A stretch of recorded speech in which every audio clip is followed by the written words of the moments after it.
এই যে কেকটা তোমরা দেখছো এটা কারোর জন্মদিনের কেক না। এটা লাভ অ্যানিভার্সারি সেলিব্রেট হচ্ছে আমাদের বাড়িতে। আমার দাদা আর বৌদির 14 ইয়ার্স লাভ অ্যানিভার্সারি, মানে 14 বছর পূর্ণ হচ্ছে। এটা হচ্ছে ভালোবাসার দিবস। আজকের দিনে দাদা অনুদিকে প্রপোজ করেছিল এবং অনুদি হ্যাঁ বলেছিল।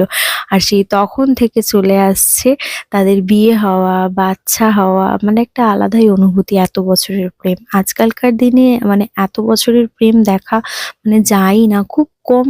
মানে প্রেমই এত বছর টেকে এবং বিয়ে অবধি যায়। তো এনিওয়ে আমি তো আমার লাইফের প্রত্যেকটা ছোট বড় মুহূর্তগুলো তোমাদের সাথে ভাগ করে নিই ভিডিওর মাধ্যমে।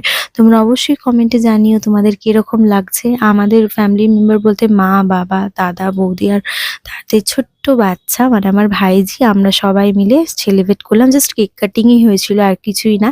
আর ভিডিওটা ভালো লাগলে অবশ্যই লাইক, কমেন্ট, সাবস্ক্রাইব করবে, বন্ধুদের সাথে শেয়ার করতে পারো। আমার সাথে দেখা হবে নতুন একটা ভিডিওতে। ততক্ষণের জন্য টাটা সবাইকে।